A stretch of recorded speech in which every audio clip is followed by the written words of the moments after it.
It says live now. There we go. All right. So that would be my cue to start being a professional online personality, right? Now, Well, Phil, if you go and start being professional, we won't know what live stream we're watching. I'm trying to think who I should channel right now.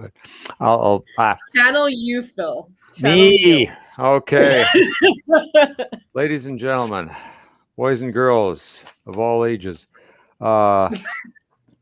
Stronger. Welcome to the Stronger podcast, where let's see. I should come up with a tagline here. Never We mind. have a tagline. Okay? What's our Stronger. Learning to live free. learning to live Free. free? Stronger. Learning to live free. There you have it, folks. Courtesy of our invisible guest. Actually, it's our invisible host, Ruth Jefferson. If you can see. Guys. There she is. Yeah, see the pulsing circle. Ooh. And I'm Phil Merton, chaplain with Institutional Ministries, and Mark Wenzel, also chaplain with Institutional Ministries. Hey, everybody. It's a takeover, guys. Don't. All right. And okay, we're calling this Embracing Freedom. Looking at guys and men and women coming out of institutions, coming out of corrections facilities, experiencing freedom. But it's one thing to experience it, one thing to be in it, and a whole other thing to embrace it, to live it, to explore it, and to do it without just put it this way. Our Lord wants us to be free to make choices, to work with Him, to choose things. The adversary wants us to live lives where all the choices are being made for us, where everything is by default, where we have no choice. And people have been living who are in corrections facilities, been living in that for however long they've been in corrections. Choices are made for them. I don't know. I have to choose what I wear today. It's prison green, duh. Things like that have been going on for so long that how do you make choices now? And boy, I can relate to that so often when my routine is disrupted, when I don't have my usual structure. I just kind of go, what do I do now? And then the choices are made for me by default. All of a sudden the day's over and whoa, I didn't get anything done that I wanted to get done. Neither one of those. That's not how God wants His people to live. He wants us to live in freedom. That's what Paul said in Galatians. It is for freedom that Christ has set you free. To stand firm and don't be burdened again by a yoke of slavery. Now, having said all that, I need to double back for a bit to the invisible woman there who is in the Twin Cities area right now. Yeah. Anything? I'm gonna pause this for a second before you start talking about me. Okay, pause. Yes. Okay. So we posted about it earlier this week, but if you're watching us right now, you can also watch this on YouTube, which means you can put us on your TV. So you can also let us know in the comment section where you're watching us from and how you're watching us. That would be awesome. And now with that, I'll hand it back over to our host for today, Phil. Okay. Yeah. But just, I don't want to spend too much time on this, but, take the time you need.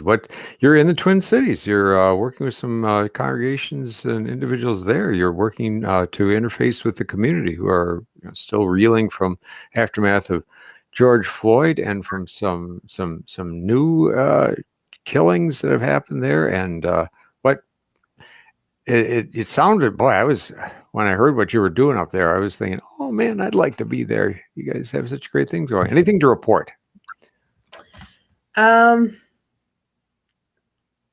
a lot I could probably report. But no doubt. What I will say is so far we're having some good meetings with people very productive. Start having some good conversations, Great. and I'm really appreciating that and the opportunities that are available. We've also got like we've also got a schedule of events that are coming up. I won't go into those right now, but you can check out the Voice of the Middle Town Facebook page, and you will see those there. That is kind of what I will say about that. I will also say I want to give a shout out to Pilgrim out here, and also to Pastor Schmeling, and to say thank you for the support and everything while we're out here. And with that, I'm gonna stop talking about this, because really, we're also here to continue with our live stream podcast series. So let's go ahead and get back to that. Fair enough. Okay. That bit about I was saying before about embracing freedom, coming out of corrections facilities, and needing some help in embracing freedom. Mark, what have you observed anything with the people you've worked with who have graduated from corrections to back to the community? Difficulties and living in the new freedom that they have? One that I think of right away is just the struggle to leave the old lifestyle behind. Either with the thought process of, well, that was easier, and maybe slipping back to it, or the fact that that old lifestyle is continually in the background and you're looking over your shoulder, and it's kind of hampering the freedom because you're still being held back because of the fear of what the past means and could mean in the present tense. Wow. Yeah, the double whammy of going back to what was easy, what I'm good at, but then the fear, what'll happen if I do, fear is a terrible motivator. I mean, sure, it'll do some, it'll get you part of the way there, but it ultimately, fear wears out, and it's like, I think I can handle this stuff. I think it'll be all right. And back to the races. Can we do another quick pause here? Say what? Can we do another quick pause here? Okay. Because for me, Mark, what you've said is really a lot. And Phil, you started unpacking this a little bit, but I'm really interested in hearing from you, Mark. Can you unpack that for us a bit more? Like, what does that look like practically when that happens? Okay. So the first one I was thinking about was, a guy, and these are guys I've worked with, are coming out of a local jail. So maybe a year or less that they've been locked up.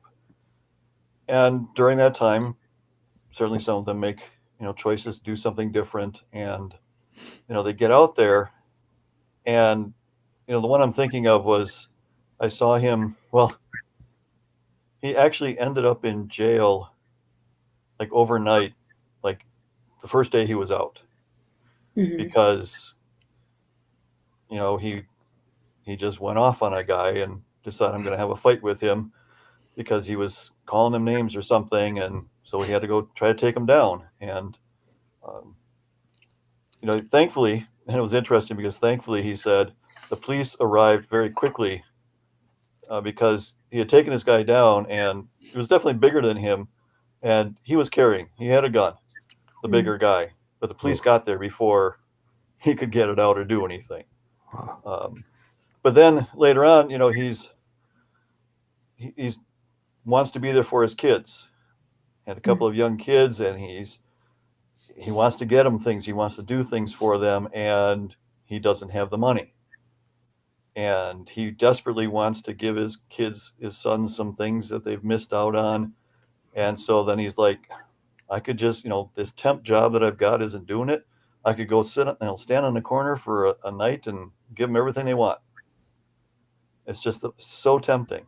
And it was, my other words for him was like, that short-term gain, what's going to happen though? If you do that, what's Yeah. going to happen? You're going to be gone again. Mm-hmm. But to see that longer term picture is tough because they've lived such short term. I think everything's short term for them. Yeah.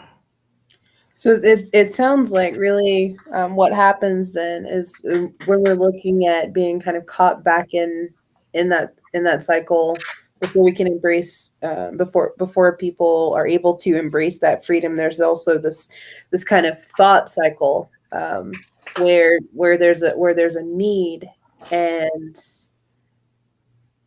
in thinking through how to process that need, the other kind of thought processes that have led to the habit that has gotten them arrested kind of resurfaces. Am I understanding that correctly? Yeah, that sounds good. Yeah, the thought process, right? How do I fulfill my needs? Right. And we're asking them to do it a different way, Mm-hmm. an untried way for them, unknown, fear. Will this even work? Mm-hmm. Yeah. And fear is one of those things that can be a powerful motivator, but it can also be a strong limiter. Uh-huh. Yeah. Phil, you also do ministry with people that are in prison and in jail for like a longer period of time. Yeah. So is that something that you also would see in the context that you work in? Yeah, and then some, just because choices have been so limited for so long. That all of a sudden when this world opens up where, whoa, I can make lots of choices now, you're out of practice. And that can be, I just read an account, one man had written about after several years in prison, coming back out and joining, some friends invited him out for lunch. And all of them were just took a quick look at the menu, decided what they wanted. And they're ready for their order. And he was meanwhile just staring at the menu and had no way to, there's so many choices. He just became paralyzed. His friends were kind of waiting for him, and the waiter came over, and he had everything he'd do not to run out of the place screaming, just because he didn't know what to do. It's just choosing what to do to eat. Simple thing like that. Mm-hmm. This is an accomplished, brilliant man, but out of practice. Mm-hmm. So it sounds like really that goes kind of back to the institutionalization that we were talking about a couple of weeks ago. Oh. I won't drag us back there, but Phil, I'll let you take the host position back as we start talking more about the embracing freedom aspect of this too. One of the things that, what does a person need? You need a friend. I need somebody who can walk alongside you. And for somebody to take that situation with the being overwhelmed by a menu, somebody who can help you just pare down your choices a little bit. Somebody who can say, okay, look, we can get through this. Just ask a few simple questions. Okay, do you want beef or chicken? Just something like that. Just to help a person make their way through this. Prison kind of can reduce a guy to a sort of, this is the institutionalization, to kind of an infantile state. And I'm thinking when my son was little, and my wife would tell him, go clean up your room, he'd collapse. He'd like, how do I even start? All he could see was, there's this mess, but there's also that mess, and then there's this other mess. And she finally, with the help of a friend, said, okay, wait, that corner right there, clean up that corner.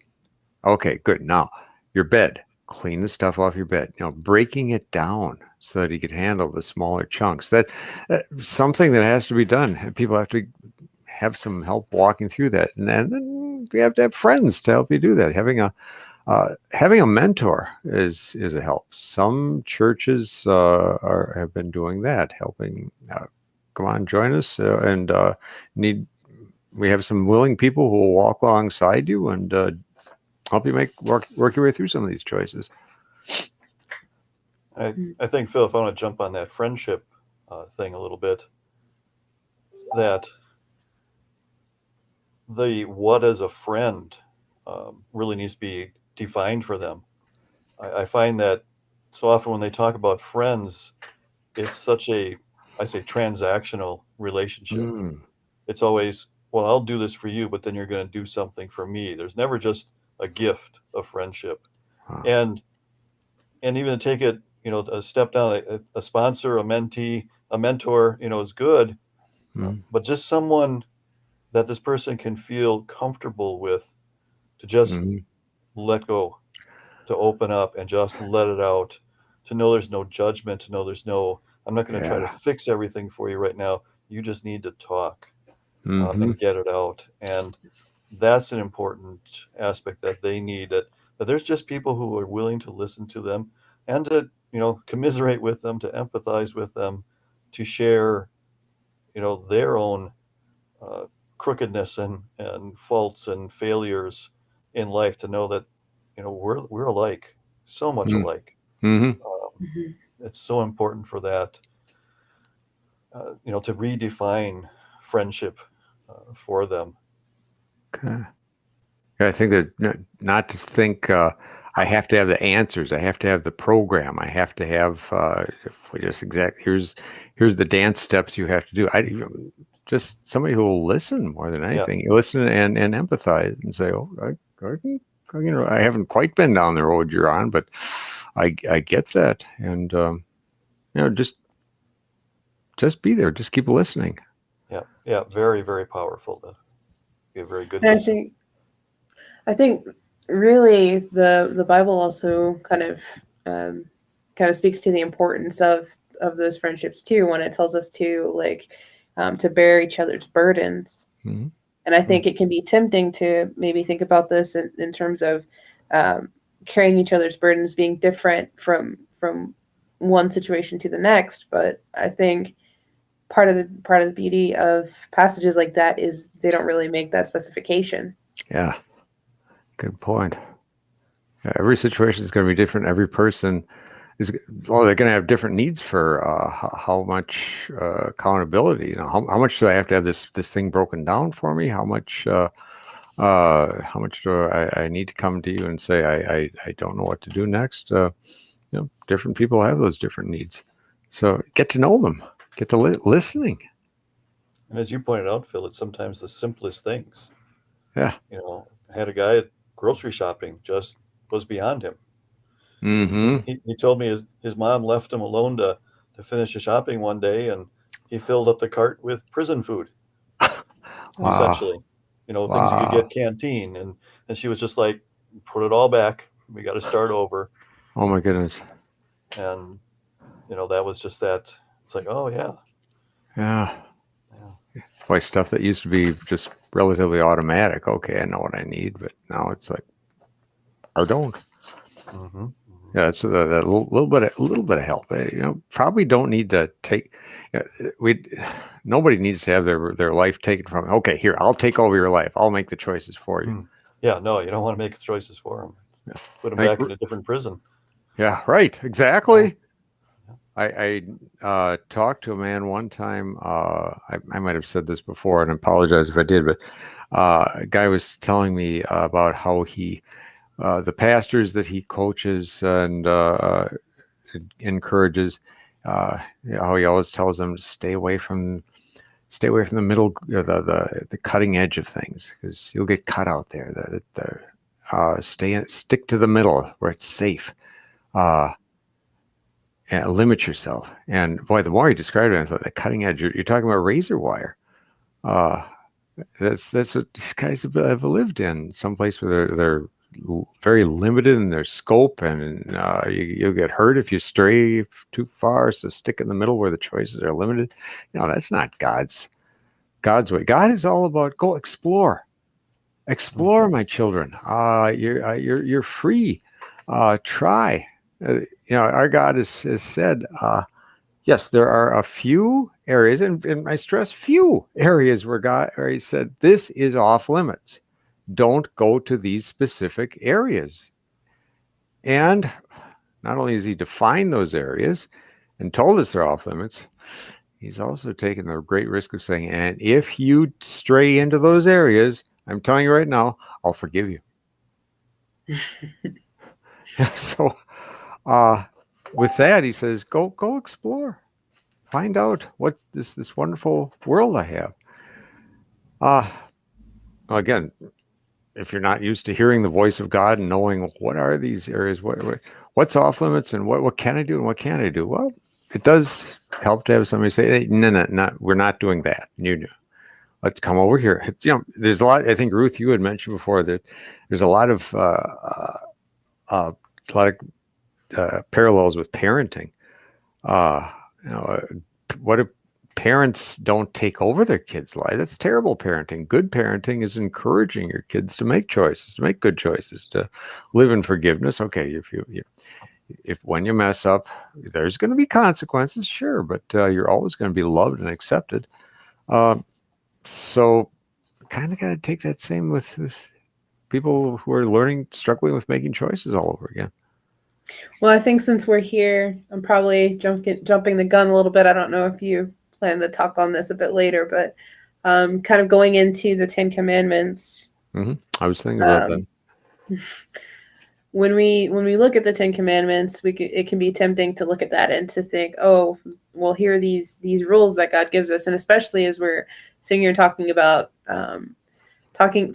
freedom and like embracing freedom, it can actually probably seem a little bit hypocritical. But I think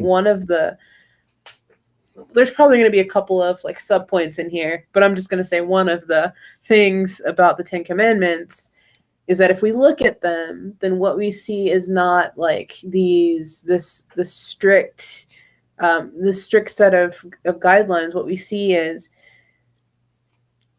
God who loves us, and we have to look carefully at what that word love means, because I think today can be tempting to look at that and think about it in terms of just permissiveness, but it's the type of love that seeks our highest good, such that it is for our highest good that He tells us, for instance, don't covet what your neighbor has.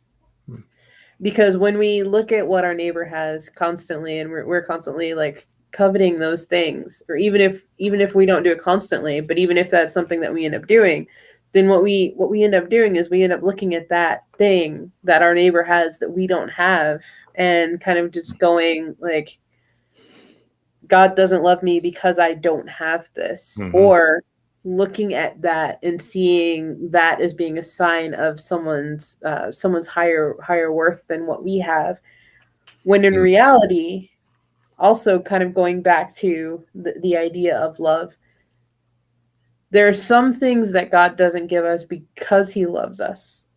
There are other things where we don't have things that we think that we should have, but God can work through even those things that we don't have in order to bless us and to help us to grow in our relationship with Him.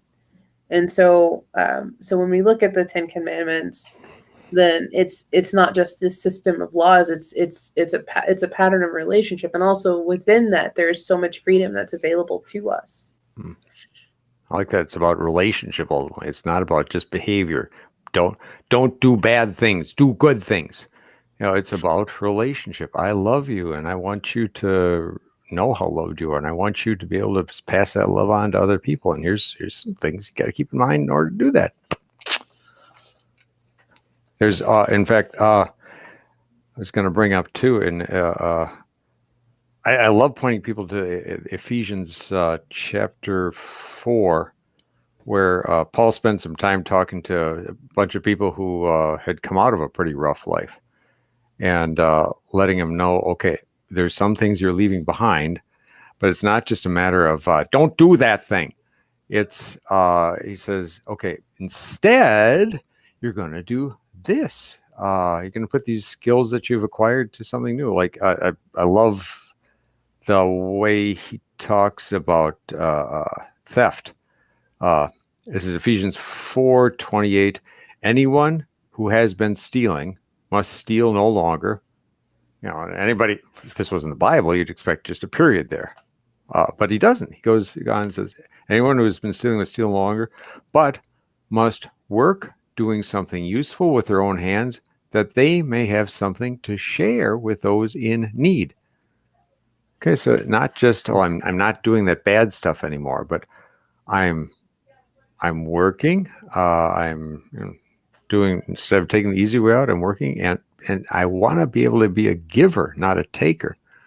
I want to be somebody who brings blessing into people's lives, not harm and curse. I'm going to push back on that for a second, and this is going to take us. This is going to take us a little bit off track. You're going to push back on the Bible? No, I'm pushing back on you, Phil. I would never push back on the Bible. Okay. But I think what I'm going to push back on is that idea of being a giver and not a taker, because I think both of those are important. Being able to give and also being able to receive, not just in our relationship with other people, but also even in our relationship with God. Okay. Yeah. Thanks. Yeah. I taker is somebody who you know, I want that. You're not going to have it anymore. What? I wanted that. No, but yeah, to receive. Good point. Mm-hmm. Very good. Yeah, I was gonna, you know, the mindset of a lot of the guys in jails, they've been taking. So we do emphasize giving, but I love that fact, Ruth, that you just said, of receiving. And guy in the hospital, it was just this last week too, kind of that same thing of, you know, you need to be able to receive the ministry of these other people as well. You're not just here, you know, to share your peace and joy in God, but also to receive theirs, you know, that they're bringing to you. And that was very important for him to hear, that he could receive and not just give. In his instance, yeah. Once I was going over the prodigal son story with some guys in an institution. They'd never, one of them had never heard this before. He said, "I'm an agnostic. I don't know nothing about the Bible, but hey, all of my best thinking got me where I am now. So let me have it." And so we went through this as we were going through the prodigal son story. He was listening and thinking, and he piped up at one point, you know, you Christians talk a lot about unconditional love of God. What I'm hearing in the story is something I don't hear you Christians mentioning, and that's the unconditionally receiving that love. What he pointed out was that the runaway son, when he came back and daddy was throwing party for him and all that, he didn't say, "Oh no, you can't do this. I don't deserve it. Wait till I'm a better person and I've earned it." Instead, it was more like, "I don't know why you want to love me, but go ahead and love me." Unconditionally receiving it. I thought, wow, I never thought of it that way. There's something to that. If you want to love me, go ahead and love me. I think, and just got to tell you a story. This is not about a criminal. This is about my mother. When she was living in a retirement, a senior living place, she had her car. And she wasn't particularly fond of driving, but she wanted her car. She had the choice. She had the freedom to have that car, and she drove it to church every Sunday. That was it. She was literally the little old lady who drives her church car to church on Sunday. That was that little cream puff. And then my car died, and she said, she took a deep breath and she cringed. She said, "You don't have a car. I have a car. I don't use my car. You need a car. Here, have my car." And that meant that to get to church, she was going to have to ask for a ride. And she didn't want to do that. But she did. And she told me later, though, all these people, they wanted to give me a ride. They were happy to give me a ride. And I got to ride with them. We got to know each other better. It was great. So the blessing in receiving, not just giving. I think something else that's interesting, even about that story about your mother, is that God allowed there to be a situation where it was necessary to receive, Mhm. and that was necessary to kind of change that mindset. And so I wonder if you, Phil, and also you, Mark, as you work with people in prison and jail settings, have you kind of seen that sort of thing play out? And if so, maybe you could tell us about that. So times when guys look back on, look at their present situation and say, okay, now I'm in a position to be a blessing to people. No, more like a situation that forces you to kind of be on that receiving end of things, that kind of forces you to be in a position where that mindset is kind of naturally changed because of what you're going through in that. Okay. Like with your mother, you're talking about her car broke down. Well, your car broke down, My so car your broke mother down. was in Yeah. your mother was in a position where, because she cared about you, she gave you her car, but that put her in a position to where she actually had to receive from other people. Mhm. And what I'm hearing from you is that kind of changed her mindset. So I'm wondering if there's anything that's kind of analogous to that, like with you, Phil, or with you, Mark, your experiences with people in jail and prison settings. It is tough for people to, the only receiving they know how to do, like you said, Mark, transactional. If I have managed to say the right words, if I've done the right song and dance, if my cardboard sign that I hold up has been heartbreaking enough, and to help you feel real good about helping me, then and then only does this transaction happen. But to have a one-way transaction, just you're going to help me just because you like helping me, because you care about me, that it's tougher. Yeah, and you But it don't does see happen. you don't see a lot of that in jail or prison.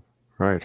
And I mean, they get into that position where they have nothing. They don't have any money on their books. They don't have any of the extra things, and they're especially phone calls can be a big thing.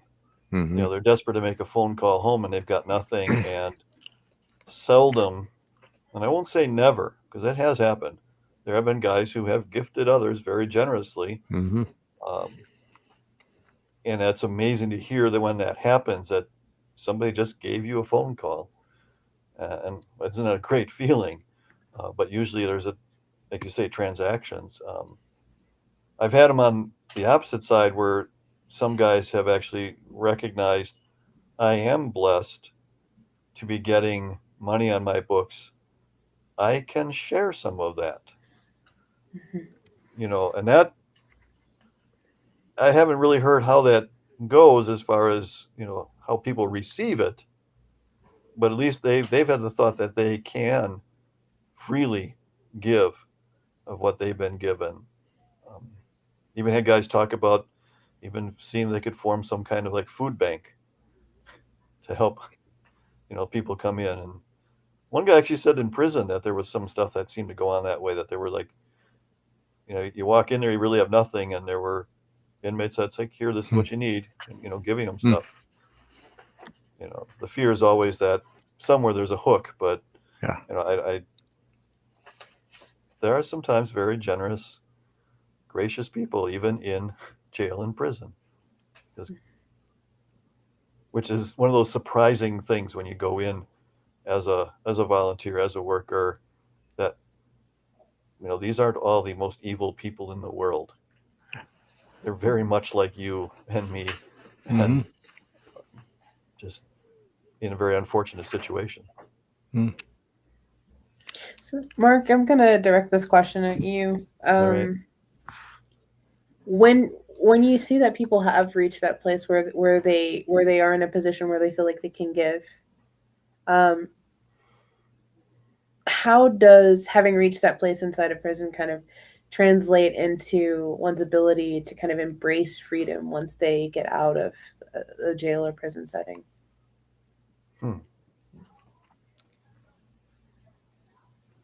I'm not sure if I have an answer for that, or experienced that myself. I remember one guy I was dealing with who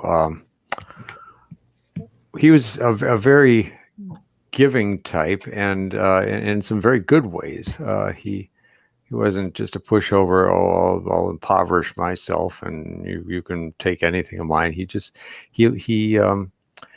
liked to help people to so that they could become independent. Well, the upshot of this was I apologize, I don't know how this ever panned out because I didn't have any connection with him once he left prison, but he was working out a plan so that because he was a mechanic, he was going to set up his business so that other people could be employed and go on and be entrepreneurs on their own. He had this thing, a really well thought out business plan for this, with the goal of helping other guys like him who are coming out of prison to become honest guys who are making a living, making a good living, and able to contribute to their community. Yes. Anyway, he was a giver. He received stuff, but he also wanted to carry it through with that and help other people be receivers and givers. Mm-hmm. That brings to mind for me is, again, somebody on the helping end of things, hearing those kind of plans, and I love what you say, Phil. I mean, it's like, wonderful, that sounds great, but then, the person on the outside going, yeah, but how's that really going to work? Mm-hmm. And almost kind of casting some stones before it and barriers that, do you really want to do it that way? Uh-huh. And just not understanding, really getting on the inside of understanding these relationships and how he's changing relationships, that really getting away from the transactional. Yeah. Having seen how bad transactional relationships can be, and kind of say, no, we can do this different and much, much better. And yet it's, doesn't necessarily lead to financial success and stability, and but it's changing thoughts and thought processes and Mm-hmm. minds. That's where if you haven't experienced it, one has to be really careful to kind of take a step back and observe more than say, to cast aspersions against it. Yeah. And say, well, I wouldn't do it that way. Well, no, because you're not that person. You haven't had their experiences. Why would you do it that way? But they've got a totally different perspective on life than we do. Mm-hmm. And we got to step back and really support that, because it's fresh, it's new, it's Mm-hmm. informed. Yeah. Mm-hmm. Let's see. Maybe a little shift here, but thinking about how can we be givers to people who aren't ready to give and help them to be givers themselves. I'm thinking about food pantries and clothes pantries that churches have. Can be a tremendous thing, especially guy coming out of prison doesn't have much, or a guy who's still in prison whose family has needs. One of the unique things in Wisconsin, if you're volunteering in a prison, you're not allowed to have any contact with that inmate's family. In talking about this in a meeting where we talked about this with a prison official, one of the things that came about, the prison official encouraged this, said, okay, if you have an inmate whose family lives in the neighborhood of your church, and your church has these resources available for this family who needs it, get that information to the inmate himself. And then he can be the one that provides it for his family. So then instead of the church stepping in and saying, we'll take care of you, here's this guy taking care of his wife and his kids. He's doing it just by steering them toward the church, but still, look at that. He's gotten involved in this. Mm-hmm. I'm gonna. One other thing, as long as I'm thinking about food pantries and clothing pantries, and all of that, I believe it's tremendously helpful when churches have their food and clothes pantries open at set times and make it available then to help people get structured in their thinking, to say, okay, this is important that I get there, so I have to get there on Saturday morning before noon, whatever the time is. I've seen that have tremendous help. So guys are disciplining themselves to, okay, I got to make sure I structure my time. Big step in the right direction. Sometimes it's just so tempting to want to just, okay, a guy calls and he needs, his family needs help. He needs some help right now. So I'll just drive over to his house and deliver it. And sometimes that is the right thing to do. But often it's better, no, you find your way to church and we'll be glad to help you. Just helping people who don't have any structure don't encourage them to live an unstructured life. Keep helping them to find ways to work within a structure. I have two things I want to say to that. On your market, so go. One is, it seems like what we're talking about here is really encouraging self-efficacy and personal agency. Mm-hmm. And I think as we kind of look at that, the other thing we see is that in order to reach that place, it's important to also be in a place where we realize that our needs are met. Because otherwise, there's always going to be this constant struggle between wanting to kind of move forward and the ability that we have to move forward. For example, if we take this outside of the realm of agency in this way, when we look at the way that we love other people as Christians. I'm going to take us back to the Bible for a second. And leave it up to Ruth to do that, not the pastors. Yeah. First John 4, kind of looking at verses, where was I? 18 and 19. There is no fear in love, but perfect love drives out fear, because fear has to do with punishment. The one who fears is not made perfect in love. We love because he first loved us. And even within that, what we see is that our love as Christians, our ability to love other people, is not something that's drawn up out of us, but instead because that first and initial need has been met in that God first loved us. Amen to that. All right. I'm sorry. You started thought going in me, and I lost track. But my apologies.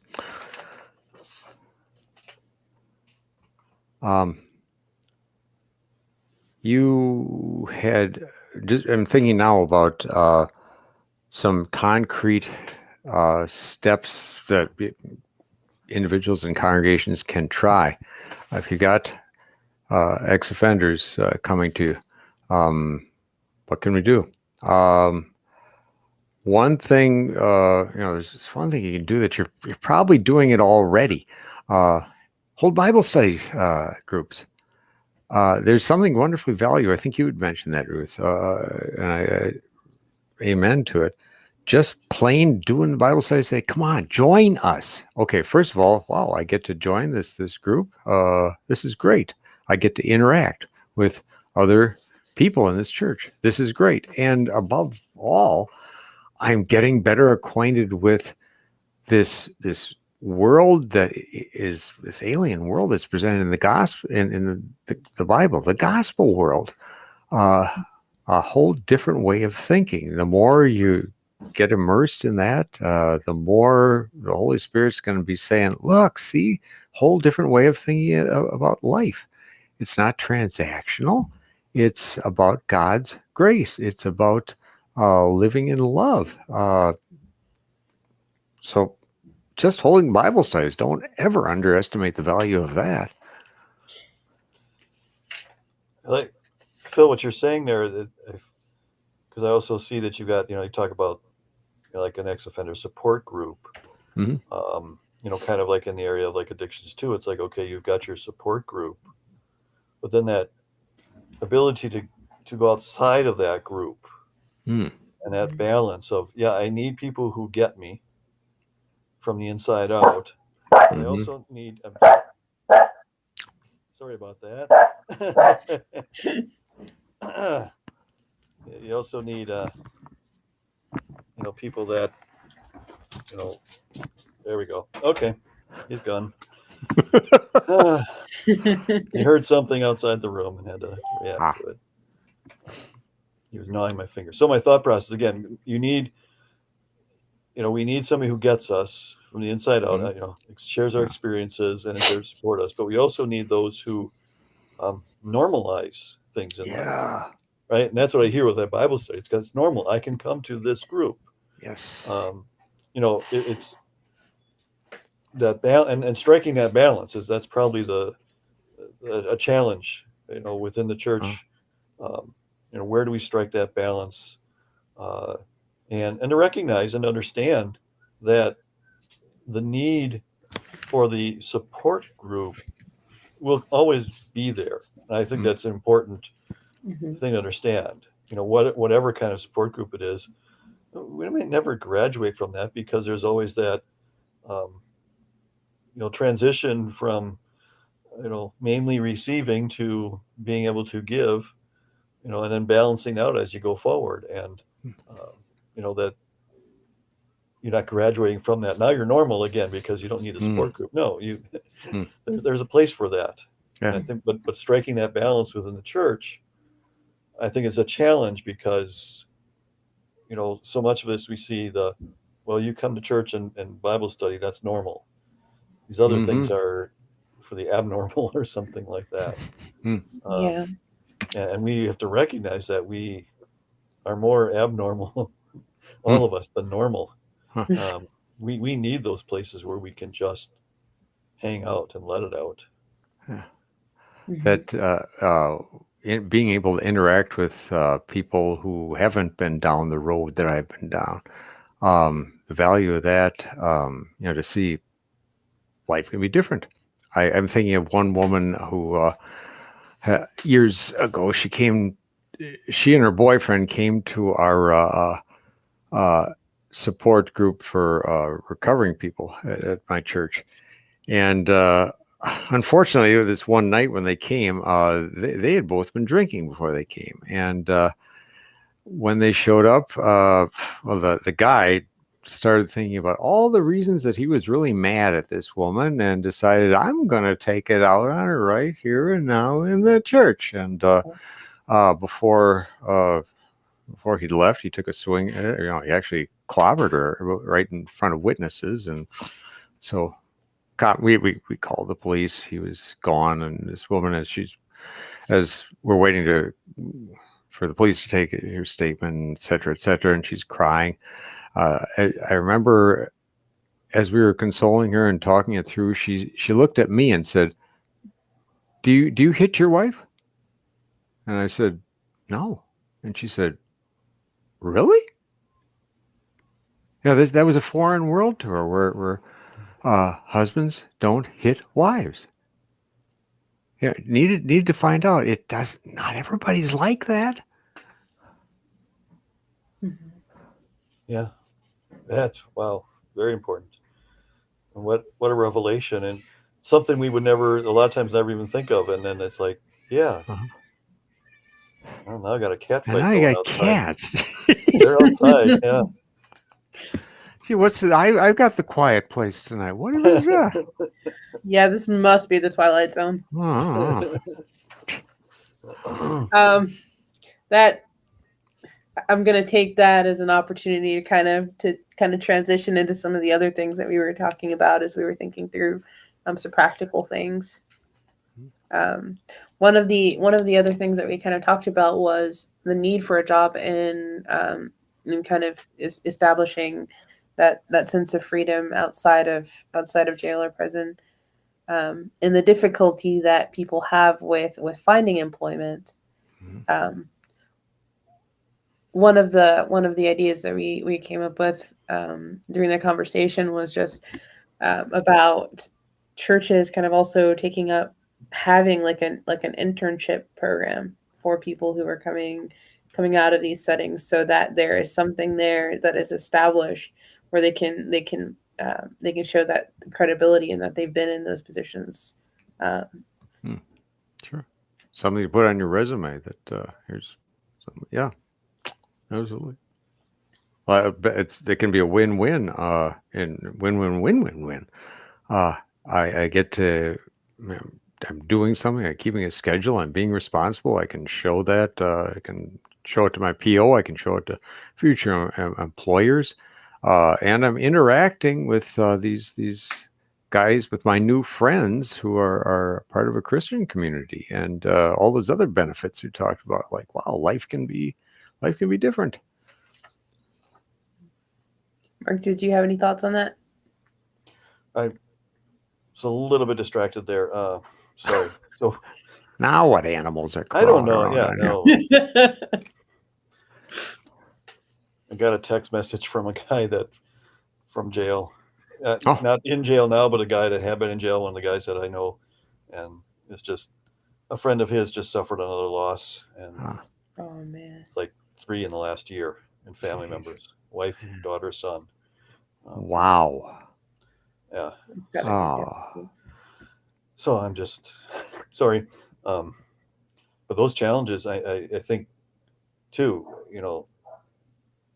Yeah, those things just come at you like that and can overwhelm one very quickly.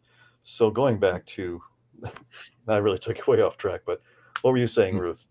Please. I was just asking for your thoughts on the idea that we were talking about, like as far as churches having internship programs to help build that. But also, if you have any other ideas about practical things, this would probably be a good time for us to kind of talk about that too. Yeah, go ahead. I personally hadn't thought of the intern position, volunteer position, putting that on a resume. I'm not a big resume guy. Haven't had to do it in a long time. But I know of a church that has been working with people coming out of jail and prison, and that's one of the services they kind of offered was help with a resume, at least, help them type it up or whatever they needed to do. And I thought, well, that's a good idea, because how do you present yourself for a job?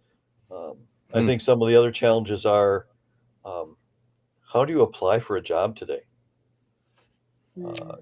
I was, there's a McDonald's nearby, and it struck me because there was a guy standing on the corner right across from McDonald's that said, need help, will work. And the sign on McDonald's said, now hiring. And then it said, text, da-da-da-da-da.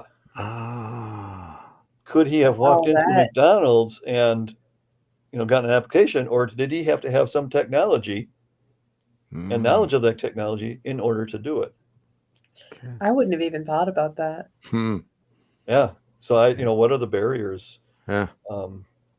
What might we need to help them with? Do you have an address? Yeah, right.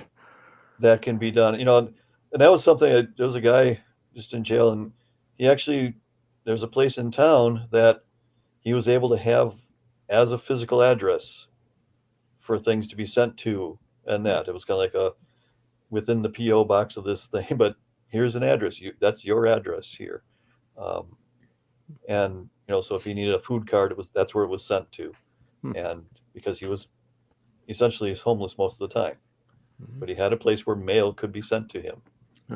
Thought, well, that's kind of cool. There's just things you don't think about. And I know when you got your house. my church has served that function for a number of people. Okay. You need, here, have them send it here to church. So, yeah, that's cool. Something can be done. I think that's a really wonderful idea for the church. Another thing, a practical thing that I think can be really helpful if you got somebody you're working with, if he's and willing to do this.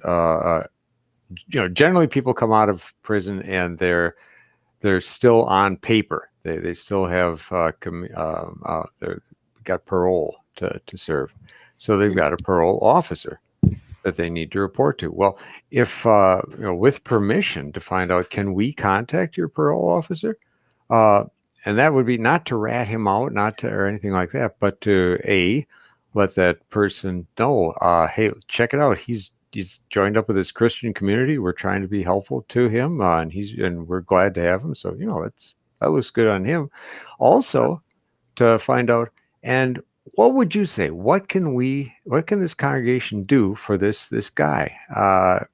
And any advice for us? And they've got knowledge of resources, community resources that you may not know about. A lot of back and forth can go on.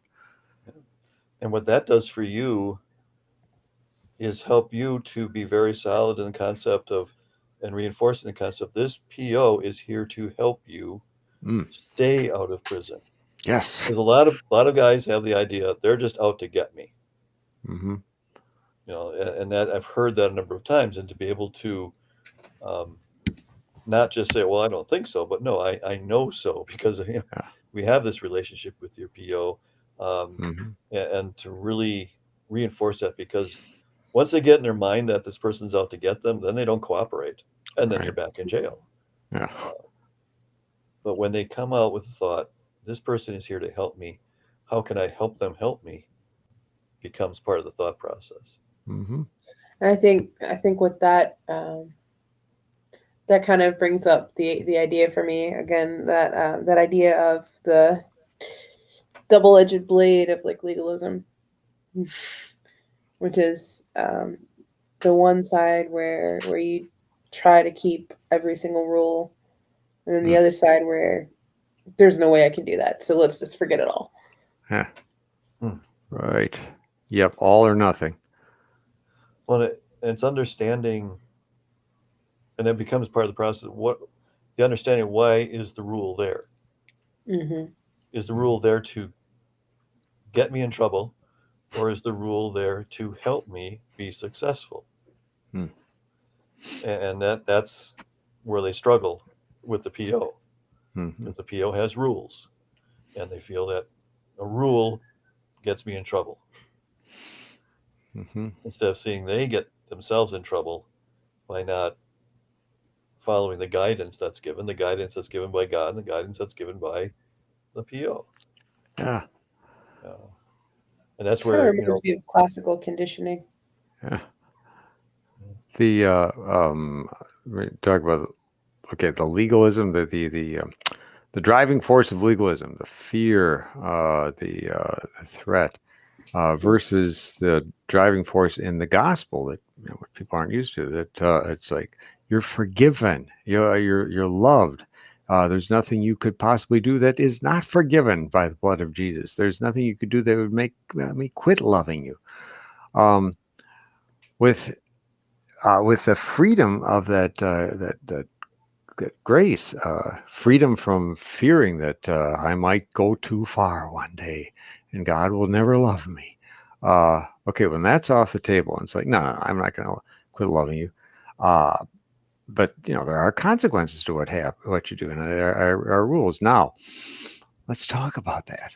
The freedom to look at what's going on. What am I so afraid of that I keep slipping? What's driving me to not just do what I need to do? And well, these are good questions. What is going on? And it always comes down to fear. I'm afraid that I won't get my needs met. I'm afraid that I won't be cared for. And there's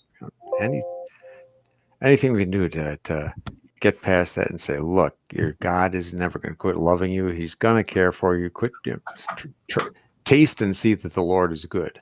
Mm-hmm. Psalm 50. Psalm 34. Which is that? Somebody help me out. One of them Psalms.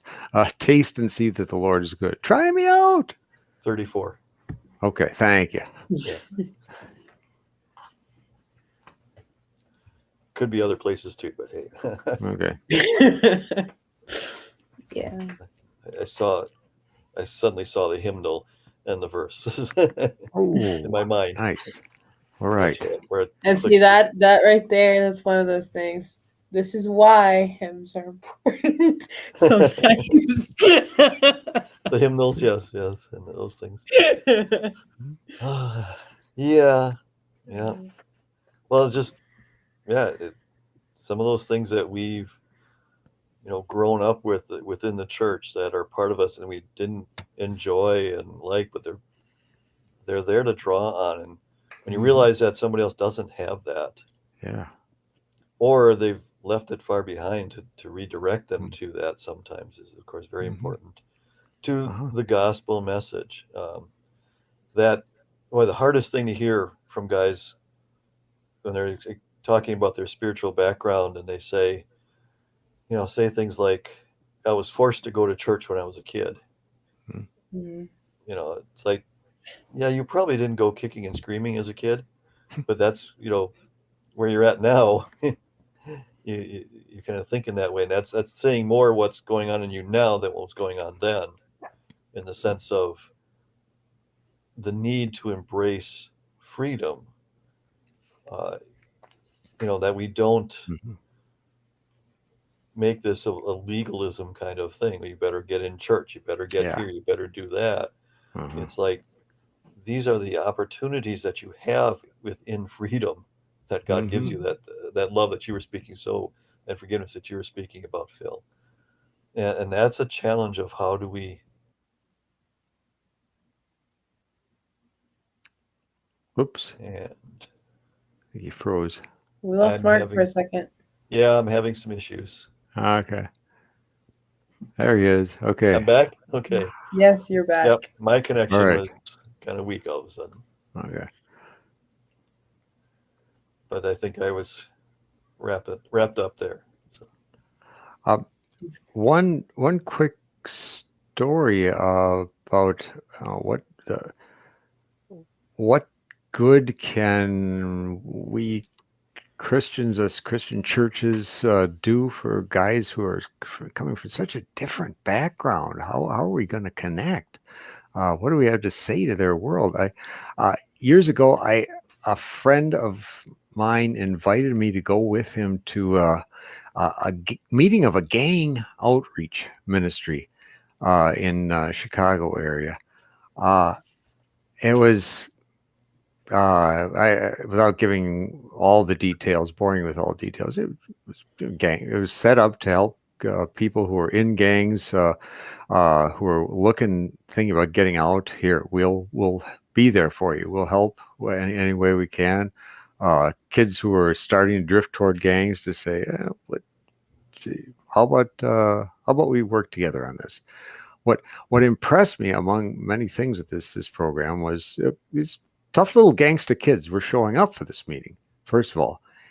And the volunteers, the church volunteers that were showing up, were these 60 or so year old suburban church people. Nothing in common, and it was working.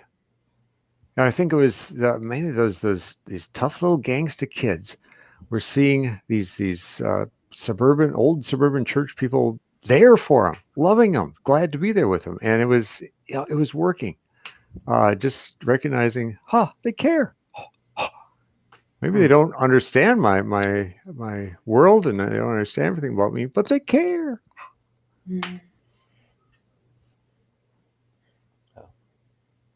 I think that's definitely a great a great example to kind of close with. Okay. Um, All right. but let's go ahead and pray out. I'll let one of you all do that. Okay. Yeah. Let the pastor do it. Oh no, there's two pastors. Let the old guy do it. Oh, gee. All Okay, right. now we have another question here. Who's the old guy?